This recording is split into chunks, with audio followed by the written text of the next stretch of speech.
Hey there, Alex here. A while back, Xiaomi released a cheaper version of the AirDots under their Redmi branding. It was priced at about 100 Chinese yuan, which is just about 20 Singapore dollars. Of course, since it's a China exclusive for now, I had to get it from a reseller, and that brought the price to around 30 Singapore dollars. Even at that price, it's still pretty cheap for a pair of truly wireless earbuds, so I thought I would give it a try. Out of the box, we're just getting the earbuds themselves and some ear tips in different sizes. No charging cable or anything like that, which isn't really a huge deal since most people probably have some spare micro USB cable lying around anyway.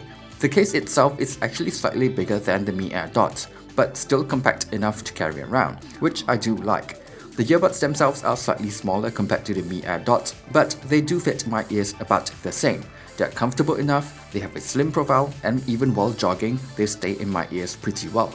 These are also IPX4 rated, so I don't have to worry about them getting a little bit wet.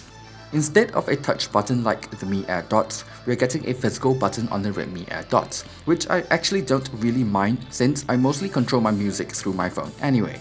When I first saw the Redmi AirDots, I was sort of hoping that they would be able to provide a similar audio quality as the Mi AirDots, since the specs were similar on paper, but that's not the case here.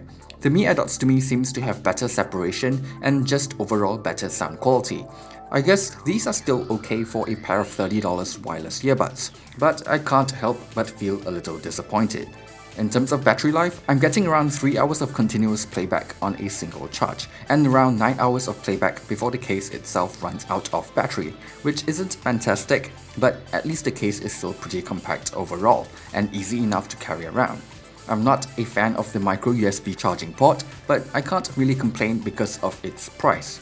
In the end, that's the main thing here, price. The Redmi AirDots is not going to blow your socks off when it comes to sound quality, but it is cheap enough and it works well enough. Personally, I'll still recommend paying a little bit more for the Mi AirDots if you can, but if you're on a really tight budget, I guess this could still be a decent option.